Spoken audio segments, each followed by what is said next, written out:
Ward by J.C. McRae. A production by Parahuman Audio.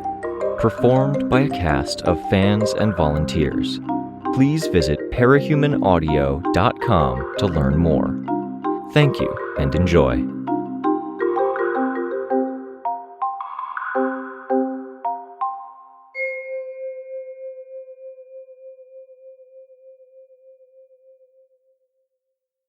Arc 4, Shade, Chapter 2. Classify the following angles as obtuse, acute, or right, Kenzie said. She sighed. You know this? I asked. She looked up from her homework and rolled her eyes. Yes, I know this. I didn't have the words to describe what I knew before taking the class, but I get this.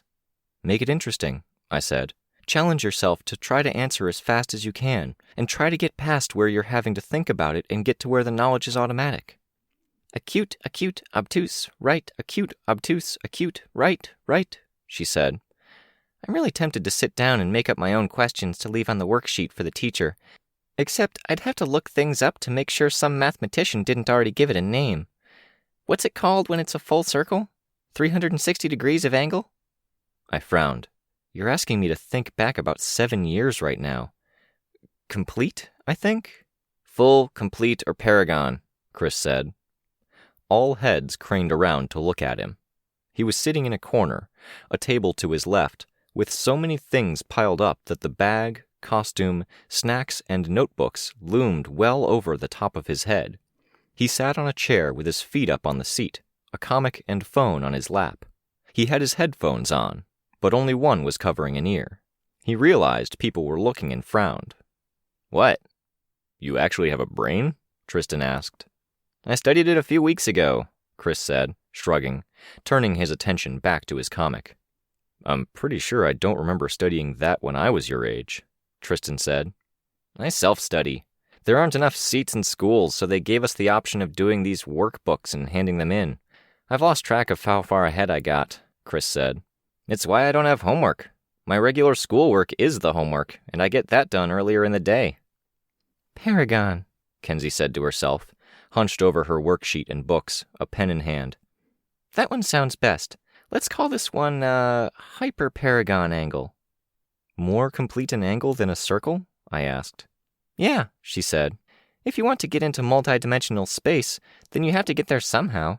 So you make a circle that's more closed than a regular circle, and that gives you an in, right? It can be theoretical if you want, but obviously this is one of 100 ways I can start pushing the boundaries. Uh-huh. She drew on the paper with her pen, drawing out a perfect circle, and then scribbling out extra lines and numbers. You're aware you can't hand that in now, right?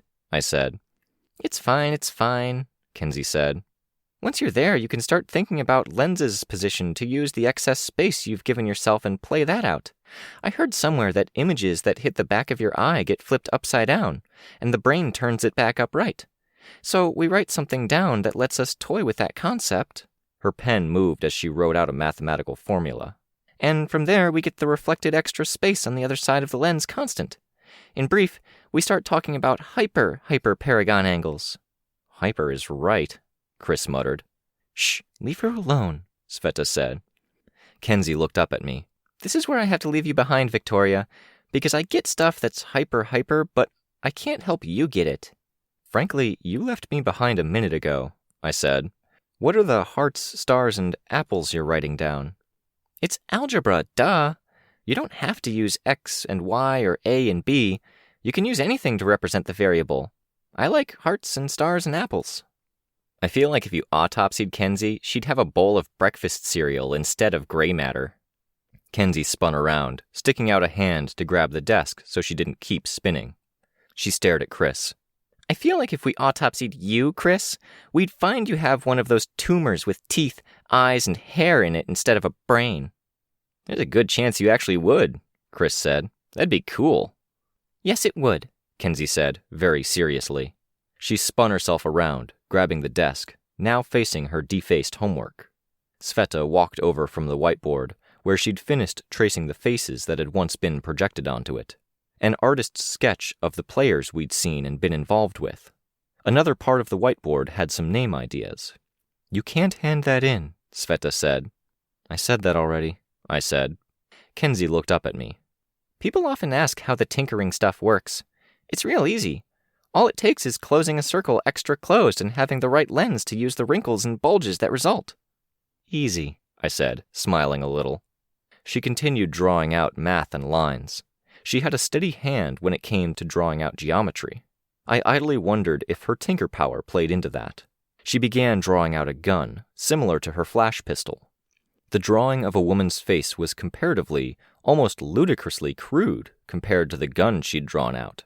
Kenzie scribbled out the eyes, then wrote out, "I gave boring angle homework and now I'm blind forever."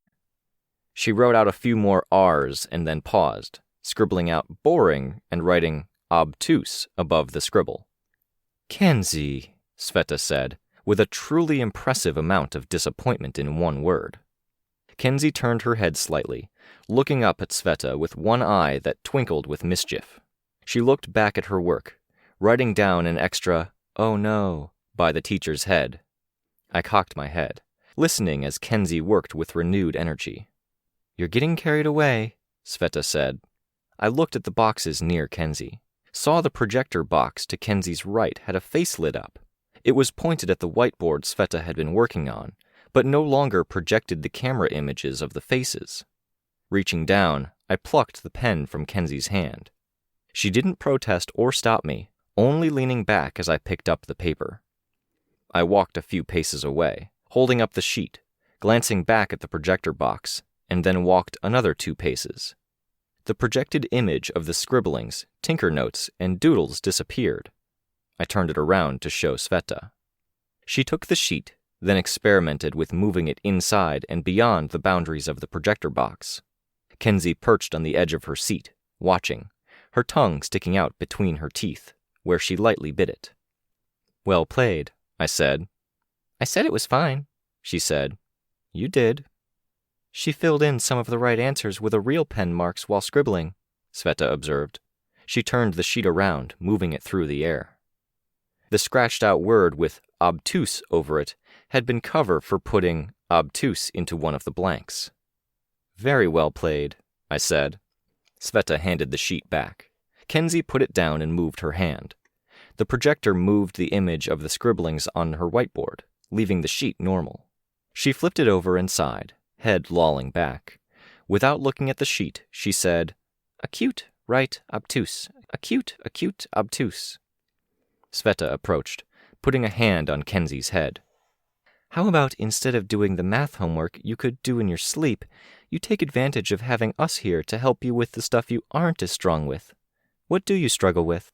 "I get A's in everything and A+s in some stuff, but I work on English for the longest and I'm a little less good at gym.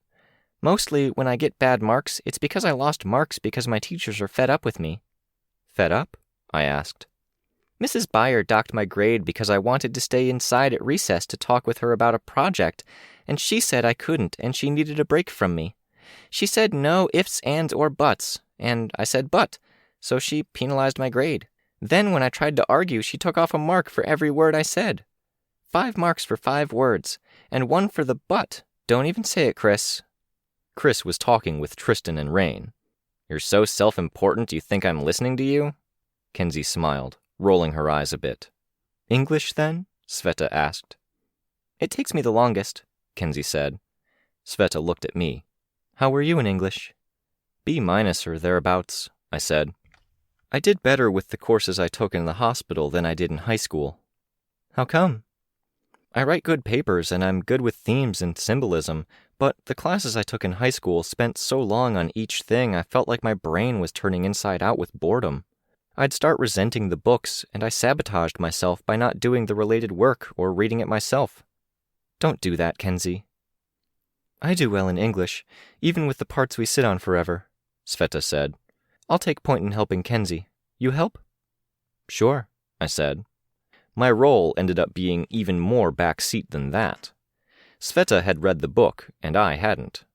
I stood back, watching, glanced back at the others, where the 3 boys were talking video games, which they had been doing since before Kenzie had started on her homework, and I rolled my eyes. Rein stepped away from the conversation. Grabbing a marker from the packet, he wrote, "Rein," at the top corner of his whiteboard. Below that, he wrote names, followed by bracer, clasp, and pinch. I approached, looking. No homework? I asked. I like to do it late. My family mostly leaves me alone while I'm doing it, and I get to tire out my brain and distract myself from what sleeping actually involves. I can go straight from that to bed. I nodded. Sounds like you have a system, then. If you ever need help with studying, I'm happy to help. I'm a pretty crummy student, but I get by. I think I'll be okay. You're sure? Yeah. I can't see myself doing anything that leans too heavily on the school thing anyway. You'd be surprised at how it comes into play, I said.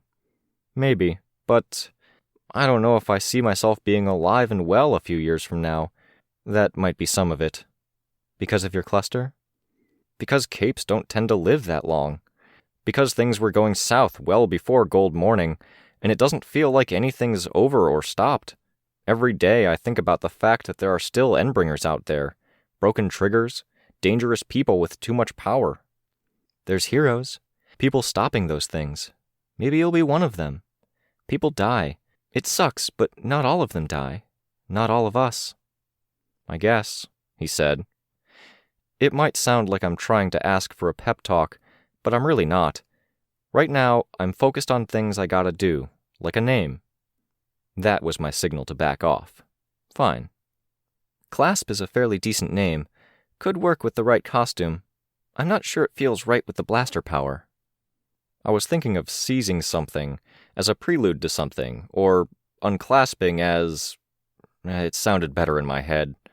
Don't laugh at my terrible names or reasoning, please, he said. Making a name that captures all of your powers when you have 4 is a pain in the ass. I'm just brainstorming. I'm not going to make fun, I said. I have no idea what I'm going to call myself when I get back to the costumed heroics. Yeah, he said. I was trying to think of names that might sound like they refer to the hands and the setup, knockdown part of the power. Kind of, I don't know. Bracer's taken, by the way, I said. I'm not sure of the others. He reached down to the pile of stuff at the foot of his board and picked up one of his tinker arms. It was just a bit thinner than his regular arm, just a bit shorter. Kenzie's picture of a gun had looked more tinker than this. It was wires with sheet metal bent into a crude, hand-like shape around it. He brought the textured plastic pad up to his shoulder and bound the straps around his shoulder, armpit, and upper arm before tapping it twice. He winced, showing his teeth momentarily. Hurts? I asked. Nervous connection, and a bit of excess energy with the switch on. I could fine-tune it so it doesn't shock me, but I might break something in the process. Ashley's hands are made by someone who doesn't even focus on prosthetics, and they're better than what I make. You might be better than you think. Mrs. Yamada thinks I have self-esteem problems, but I do suck, so it's more like I'm too aware of my reality.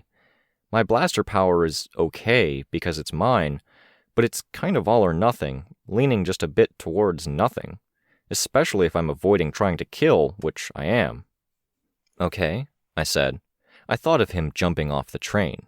I wondered how honest he was about it. The mover power, it lets you... Stop. He stepped back, then jogged a few steps, stopping mid-run, as if he'd frozen in time. He hadn't, though. While suspended at an angle, someone else would have tipped over. He twisted around and put a foot out to one side. He moved in another direction, back to his board. Any limitations? If I used my full strength and threw you, would you only slow down? No, I'd stop. If I timed it right, I could fall from a plane, hit terminal velocity, and then stop myself just before hitting the ground. It'd be useful then. It's useful if I want to not fall over or if I want to maneuver a bit, but it's not that amazing as powers go. He wasn't lying then. Not about that. There were uses, but it did sound somewhat limited for even a secondary power. He seemed to read something in my expression, because he had further protests. It's really not that amazing. I have to wait between each use of it, and it's not something I can build a name or identity around.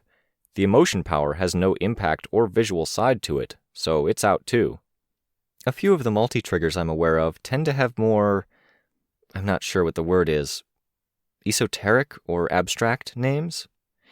The only villain in my town was Circus. The solution to a disparate set of powers is to just create something more out there that has its own identity, and then fit your powers to match, instead of trying to fit your identity to a random set of powers. Identity like what? Like, if you're standing back and using your blaster power, maybe something like a warlock aesthetic. You could have a robe, multiple arms, you've got your magic, both with the blaster power and the emotion one. No, he said, quieter than before. He stared at the board. Not like that. That's not me, and I don't want to go there. Okay, I said. I folded my arms, looking at the names he'd put down. If you like video games, is there an aesthetic or character or kind of game you could tap into? I'd be worried about choosing something I get tired of a month from now. I started, trying to think of a good argument. Just as a starting point, to get you thinking. The space opera game I got from Chris, one of the things he gave me to keep me sane when I'm out in the middle of nowhere and I don't want to bother Aaron. Chris, what's the Void class I played, the worker one? There are 3. Miner, welder, and rigger. You played either of the last 2. Rein nodded to himself, then looked at the board. He started to write something down. He got as far as rig when I said, Rigger and rig are already taken. Rein threw down the marker and he clenched both his tinker and regular hands into fists. Son of a... Sorry to be the bearer of bad news, I said. What does it matter? Tristan asked. He was still hanging with Chris at the one end of the room. Names are taken, so what? It's not like there's a system out there enforcing that stuff. Kenzie could call herself Optics. It's not like there's a PRT. I don't want to, though, Kenzie said. It gets complicated. Okay, but for the sake of argument, Tristan said, why couldn't she if she wanted to? Rigger or rig could still be alive, I said. And we don't know what's going to happen in the future with people picking up where the PRT left off. Finding a good name and identity you're comfortable with is hard, and capes tend to be protective of their names as a result. Mix-ups and headaches used to be common, and we don't want to go there. People travel to your town to literally fight you over a name. I'm still not sold on the PRT issue, Tristan said. They're gone. They aren't going to come back. The remnants of them are. Organizations using their files and methods. A military-esque group following the rules and regulations of the PRT's Code of Justice. There are headaches involved. There was a knock at the door. Sveta started toward it, but Kenzie leaped out of her chair and beat her to it, opening the door. Kenzie saluted as Ashley entered. Ashley had a plastic bag with books and her dress in it. She moved those things out of the way, holding them while Kenzie fished the 2 camera drones out of the bottom of the bag. Good work, Tristan said. Lawyer person left some tips, but I liked a lot about how you handled that. It was very natural, I said. You'll probably like the headaches you gave them, putting them on the spot like you did. Kenzie's got some of their conversation after. Ashley smiled. How was the train ride? Sveta asked. You might have to go back and forth a bit. I hope it isn't too boring. It was fine. I read a book. A baby cried after looking at me and I was amused. A baby cried? Tristan asked. I look intimidating, apparently. Or it cried because it's a baby, Chris said. Babies cry about everything. They're stupid like that. It cried because of me, Ashley said. I've made enough people cry to know when it's because of me. Chris shrugged. I'll defer to the expert. It could be because you're different, Kenzie said. The first house I was in growing up, there were mostly only black people in my neighborhood, and I remember my aunt had a baby and the baby cried whenever she saw a white person. It might be like that, except you've got the cool eyes and hair. On that topic, Ashley said, mine's bothering me. Oh, sure, I'll get it, Kenzie said. She ran to her desk, then ran back to Ashley, who bent down, one hand on Kenzie's shoulder. Sticking a pair of tweezers into Ashley's eye, Kenzie grabbed and withdrew the camera.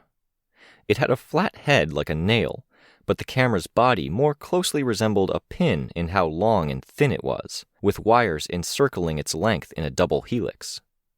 I winced a little, watching it come out. Ashley didn't seem to mind. I can't stand that, Sveta said. Maybe it's because eyes are one of the only things I have, but yeesh. She rattled a bit as she shuddered or mimed a shudder. It's phased out, you wimps, Kenzie said. It's not actually stabbing anything. It treats the eye as a portal and a model and unfolds in non-space using that framework. I felt it moving around, Ashley said. It's mostly not actually stabbing anything, Kenzie corrected her statement. 1 to 3% in reality at most, stabbing at things. Sorry, I'll fine-tune the phase. It might be responding to your power. I have regular appointments with someone who can give me a replacement if you destroy my eye, Ashley said. I'm not worried. I trust you.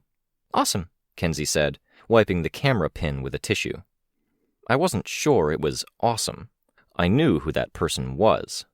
Bonesaw.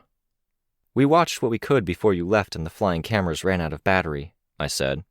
Then we talked about plans and did some homework. Thinking about names, Rein said. Rude jokes about names, too, Chris said. Tristan had a good one. Glad I missed that, Ashley said. You have a board, just so you know, Kenzie said. You can make notes. I'm fine, Ashley said. What plans were you talking about? We wanted to wait until you were here to do anything, I said. Tattletale's a persistent issue. She's lurking in the background, and she's hard to shake. Instead of having her looming, it might be nice to rattle her a bit. It might be possible to do it in a way that doesn't tip her off about who you guys are or how you're operating. How? Ashley asked. I explained. Kenzie can call her old teammates. We'll offer an exchange. A favor for a favor. We know that the people in Cedar Point are easily spooked. This is new, untested ground. And thanks to you, we know that Prancer is the closest thing they have to a boss, and he's inexperienced. We can put them on the back foot. I'll give you the transcript and a recording so you can check it out on your own time, Kenzie told Ashley. Back foot? Ashley asked. They're easily spooked, and Tattletale gave them free questions they can ask. They've used some already, and they might have used them all, I said. So, we leverage hero groups and use some secondary people. They do a one-loop patrol or light investigation, show their faces. Pressure, Tristan said. Part of why you patrol in the first place, but we're using other people. We can apply pressure on our own, Ashley said. We have me, and we have Chris. The law student said you should back off a bit, Sveta said. You did a good job of being intimidating and believable. It would be better if we stirred the pot some. Let them focus on other things. Heat dies down. There's less of a chance they'll investigate you if they're focused on heroes. I jumped in. Seeing how you were in Prancer's face, I think it might be better to have you keep doing that than to have you inexplicably be nicer or calmer. We can drop you back into Cedar Point when they've already got their hands full. You get to make them miserable and blindside them. They might even turn to you for help. And that gives us power, Ashley said. And we have a trump card, Tristan said. The recording of the conversation with Tattletale. That's endgame stuff, but if it turns out she's digging and she's on our trail anyway, we can use it to mess with her. We can give them the impression she wanted us to pressure them, so they'd use questions and keep buying her services. Ashley smiled. Maybe not the best thing if Ashley was that pleased with my idea. I decided I had her on board, and I had her playing nice. Time to sell her on the more cautious, moderated part of things. We play this slow, but we can maintain power.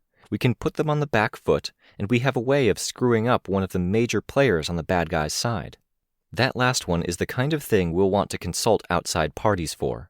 Tip off the wardens or one of the big teams that were messing with Tattletale, in case they want that to coincide with something else they've got going on.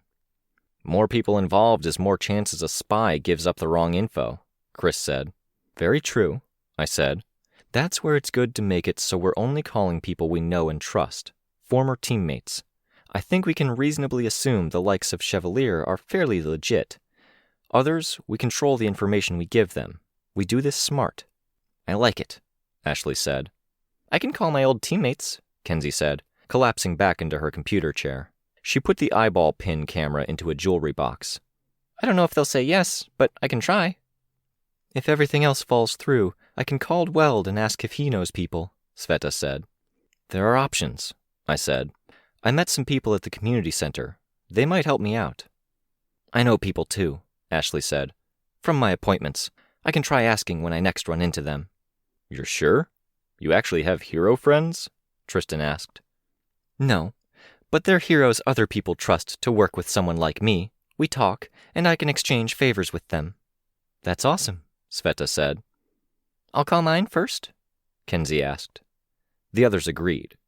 Chris was still in the corner with his phone and comic, and Tristan walked over to grab him, wheeling him to the center of the room so he'd participate. Chris did crack a smile at that. Still feeling that hit of joy from the other day? Rein asked. Indulgence, not joy. I'm indulging myself, or other people if I smile. Shh! Kenzie shushed people. I'm on the phone. There was a pause. Hi, Houndstooth, she said. Pause. I found it online. Pause. Sveta used the break in Kenzie speaking to shoot me a worried look. It's technically online. It didn't take much to figure it out. Pause. No, I don't want to bother you. I'm part of a different team now, and we're doing our own thing. Yeah. We're calling people we know and trust and exchanging favors for favors, and I thought I'd ask you, since you seemed like you might be interested based on how the last conversation went. Pause. I thought it went okay, Kenzie said, smiling and rolling her eyes. Pause. It's fine, really. I'm not... Pause. Okay, she said. She pulled the phone away from her ear.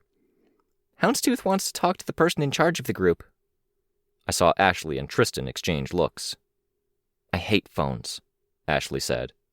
Tristan reached out for the phone. Houndstooth, I'm Capricorn. Yeah, Team Reach. Group of 6 with a coach that's a partial member, kind of. He glanced at me as he said it, and I shrugged. Everyone's here. We've got a thing going on. We were thinking of cooperating with other groups. Can I put you on speaker? There was a pause. Kenzie turned around and hit a key on her keyboard. An image appeared in the center of our group, and most of us backed away.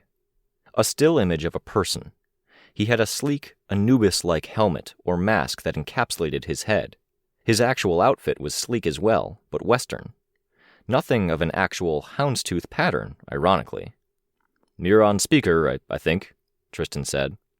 Hi, guys, Houndstooth said. He sounded more adult than kid. I've got to admit, I'm wary. Understandable. I get that this comes out of nowhere, Tristan said.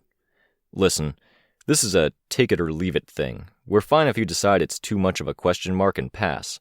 Offer is a favor for a favor. There's an area we're interested in, and we're hoping to get some other people showing up there. Patrols. Maximizing pressure and seeing what we can shake up. What area? Can't say until you agree, but it's not too dangerous. I can think of a few places it could be, especially if you're a new team operating in open jurisdictions. New Brockton, or one of the Fallen camps, big or small.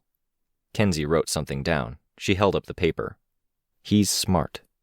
Less dangerous than that, even, Tristan said.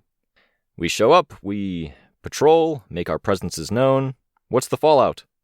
20% chance they pick a fight? Tristan asked. He looked around at the group. 10 at most, and only if you stick around. I visited, and they took half an hour before showing their faces, Ashley said.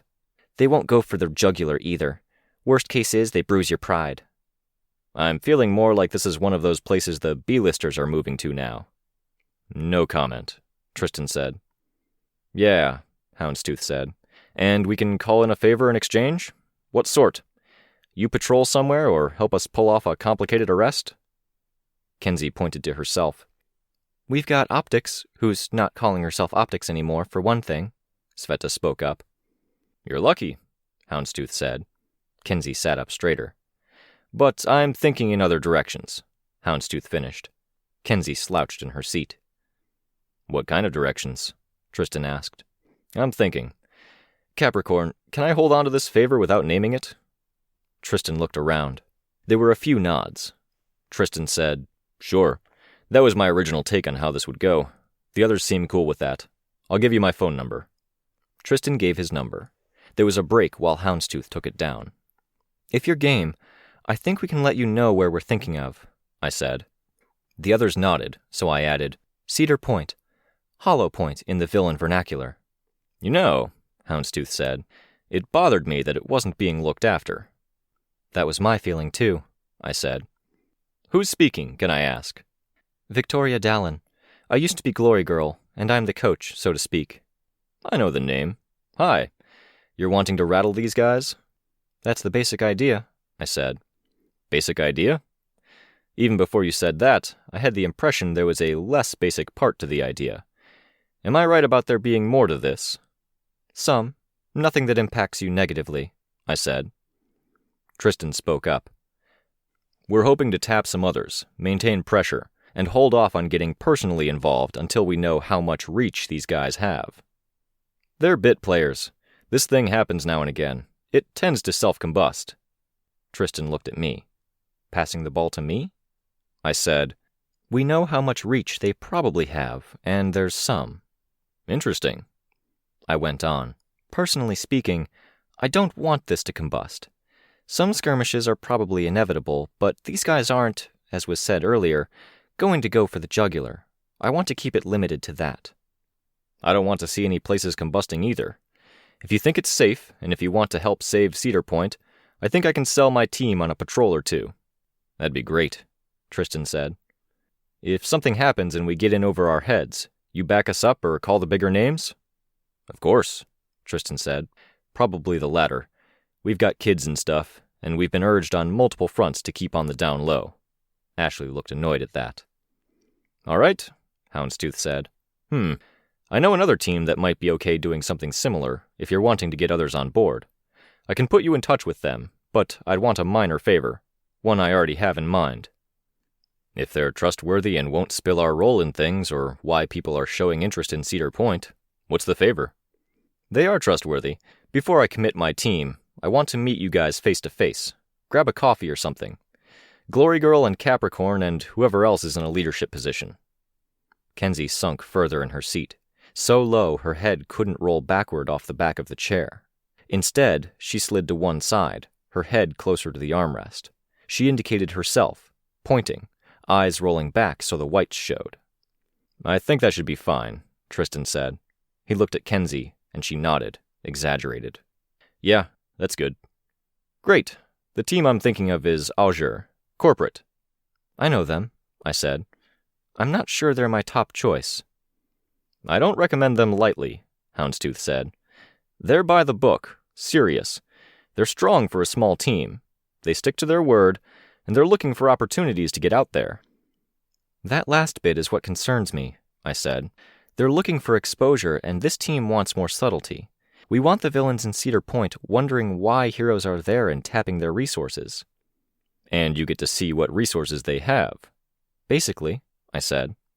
You keep using that word, and I keep realizing you've really got a plan. Okay, I think I like this. Azure is out then? That's your gut feeling? Can I put you on mute while I confer? I asked. I'm just the coach. I don't want to make decisions. Yep.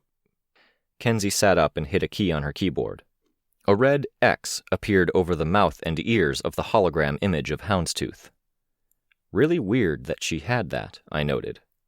What's up? Tristan asked. I interviewed for Azure. They were just a bit sleazy, greedy. Their reason for interviewing me was to get at my family, just as one example of a red flag that came up. My feeling is, if you guys bring them in, they'll try to do something flashy or get more involved than you want them. If that's the case, I'd rather avoid them, Sveta said. They sound like the bad kind of corporate team, Tristan said. But I might be biased. Okay? Any thoughts? Objections? We could use them in a limited capacity, I said. Have them make a phone call instead of actually showing up. Phone call? Rein asked. Yeah. Can I just see what Houndstooth says to this? Sure, Tristan said. Unmute. Houndstooth, I said. I'm here. In the interest of keeping Azure involved in only a limited capacity, what if we had them call someone and ask about renting space? No commitment, just see if the person reports it to the villains in town. The villains would probably stress over the notion. Stress you want. Yeah, good work. Ideally, we'd ask Azure to call when Azure is busy. You don't want them in your jurisdiction? Yeah, I said. I almost said, basically. I hear you. Yeah. I think they've got something going on right now. Rumors of war on the horizon. Earth-Sea. If you used them in the next week, I don't think they'd pick up on hints. We'd need to figure out who we want Azure to call, so that person called might tip off the villains. It might be tight to get that information in a week, but yeah. You've got Kenzie. I think you'll do just fine on that front. I looked at Kenzie, expecting her to perk up. She smiled, but she didn't really show much more enthusiasm at the praise. "We'll have that face-to-face meeting," Tristan said. "We can hammer out particulars then." "Yes, I'll call you after I've raised the idea with my team, and we'll figure out a time to meet. I'll keep quiet on it being Cedar Point until they're on board." "Great," Tristan said. "I'll let you go now." "All right, another day, Capricorn." The phone call ended. "I like him," I said. I looked at Kenzie. "Good recommendation." "Yep," she said. "He's going to want to dish out all the super embarrassing dirt on me from 2 years ago. Ugh." "We know the dirt," Rein said. "Most of us." Kenzie groaned. "It's like having friends over and your parents bringing out the photo album, except way, way worse, because I wasn't a baby when I messed up with Houndstooth around, and it's so much worse than being in the tub or having food on my face." "We know your history. We know you've made great strides," Sveta said. "I can't speak for the others, but to me, you're about those strides and those successes. You're not defined by your worst days." Kenzie said. "Right?" Sveta pressed. "Yeah," Kenzie said. It didn't sound like that call was easy to make. If Houndstooth is on the up and up, then it was a really, really good recommendation, I said. "He is. He's one of the best true blue heroes I know," Kenzie said, smiling a little. "2 teams we can use to apply some pressure and get Cedar Point to reach out to Tattletale," Tristan said. "Even if they catch on, they'll be left wondering. Heroes on your turf aren't something you can ignore. Ignoring that makes you look weak," Ashley said. I nodded. "And one way or another, we would strain the relationship with this group in Tattletale and make them less likely or able to call on her when we made our play." This worked. Kenzie stood from her seat, walking over to her board. She began copying down a redacted version of the scribbled-down Tinker notes from before. She was bothered, that much was clear. Now she was stepping away to dwell on the Tinker stuff. That didn't seem like the worst thing in the world. On one wall, the one operating camera drone was showing a view of Cedar Point. Sunny, largely abandoned, and a little rough around the edges, covered in graffiti with broken things here and there from a riot or protest that hadn't cleaned up after. The group was talking amongst themselves about what needed to be done and arranged. "Rein's thing needs some attention," Tristan said. "We can talk some about that tonight and talk more tomorrow. Offer for an escort stands, Rein." "Nah," he said. "I don't want to play that card yet." "Kenzie said she could do some of the surveillance from home, but we'll probably want to meet here if we meet," Tristan said. "Kenzie will be a regular. I can come once in a blue moon." "I'll be here when I'm not there," Ashley said. "If I'm holding off, then I'll be here for the next bit." "Cool," Kenzie said, turning. She'd added something to the board. Name, Looksee/Looksee. "I'll be here too," Chris said. He'd stood from his chair and was walking around Kenzie's desk, peering at the Tinker stuff. "Or around here. Sometimes I just sit around outside or find a place to read comics or watch stuff on my phone." I saw Kenzie nod to herself, glancing back over one shoulder at Chris. "Cool," she'd said. I wasn't sure it was. I hadn't quite anticipated this, but with people being where they were, with the older members helping Rein, Ashley being available for surveillance, it meant Kenzie and Chris and Ashley would be spending more extended periods of time together. Or, put another way, the ex-Slaughterhouse 9 member and the 2 kids of the team. "I'll stop in regularly," I said. "Keep an eye on things." "Yep," Sveta said. "Rotate or something? With overlap, because you and I need to hang out." "Naturally," I said, smiling. She'd picked up on the same concerns I had. "A few of us here at any given time," Tristan said. There was a bit more conversation, hashing out particulars of schedule, as well as who was available on what days. "I could stop in at Cedar Point.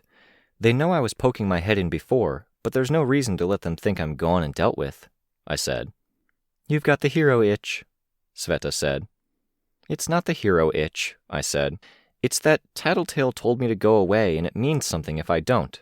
It's the—" "Chris!" Kenzie raised her voice. Chris froze.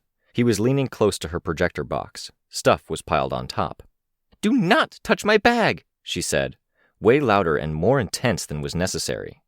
"Not touching a thing," he said. "Relax." "I'm not going to relax. Back off."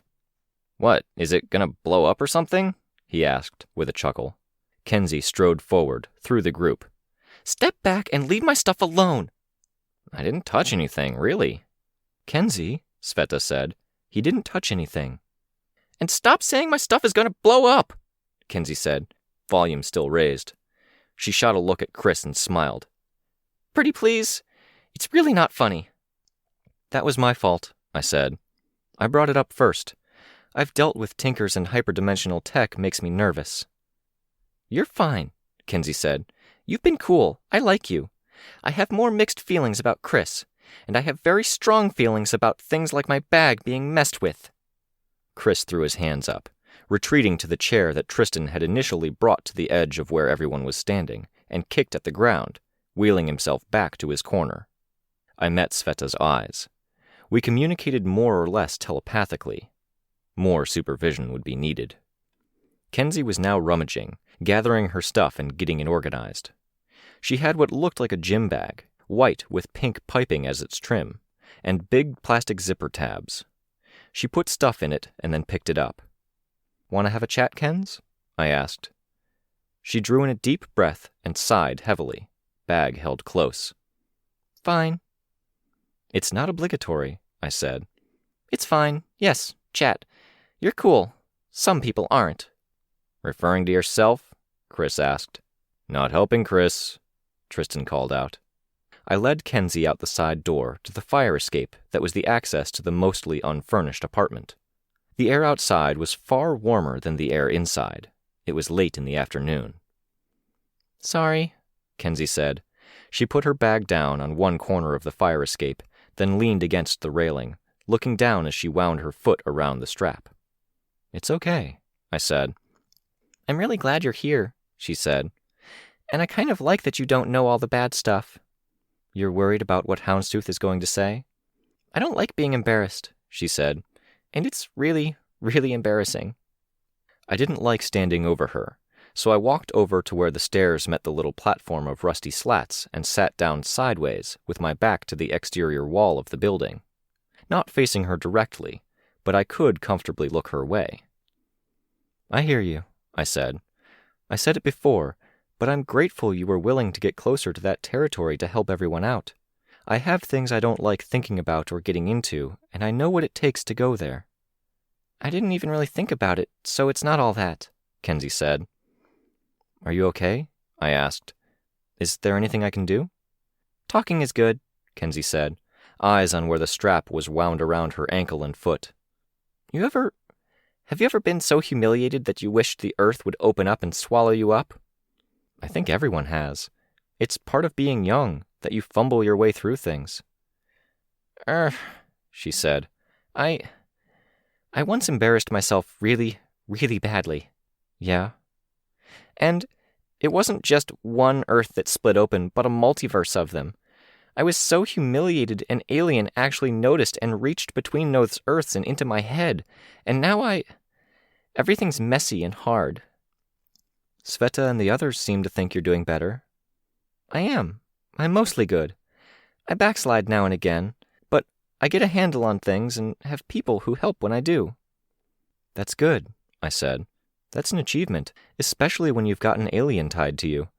You're swimming with an anchor around your waist, and you've reached the shallow water. That's incredible." Kenzie nodded. She didn't smile. "He saw me not long after everything went wrong. And then he saw me a little while later when I joined his team, and I wasn't exactly great then either. Even if he saw me at my best now, I don't know if he'd be able to look past all the bad he's seen before." "You might not be giving him enough credit," I said. "Maybe," Kenzie said. "But I might be giving him just enough credit, and I might be really worried that this cool heroine who's helping us out might see or hear about the bad, and then she's not able to see past it either." "The others have heard some of it, haven't they?" "From my mouth. That's different." "They've heard it, and they want you on their team. They respect you. Whatever happens, I don't think Houndstooth can say anything that's going to have more weight than what Sveta says, because Sveta's awesome and I respect her a ton." She's great, Kenzie said, staring down at her feet. She's the best. And, I said, pausing, whatever he says, I don't think it should have more weight than what you say either. Not when people like Sveta trust and respect you, and I trust and respect her, okay? Kenzie sniffed. A slightly runny nose now. She wasn't crying that I could see, but she might have been close. Can I give you a hug? I asked. No, she said. She stooped down and picked up her bag. She craned her head around and looked through the window. The window was opaque, the surface blurred. Kenzie's tech, I realized. Come, Kenzie said. Bag in her arms, she hauled the door open and held it for me as I followed. The others were watching. Sveta was on her way to the door, no doubt to let us know what was going on. 2 people were in the center of the camera's focus, walking down the streets of Cedar Point. I recognized one as Snag, and I could guess the other was the woman of Rein's cluster. Rein turned his head, looking at me. I had an idea of what he was going to ask. He couldn't leave this opportunity to get information alone. He couldn't afford to.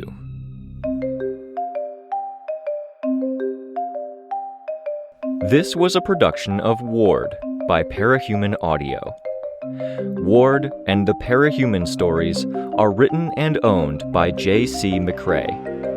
You can find the original text and support the author at parahumans.net.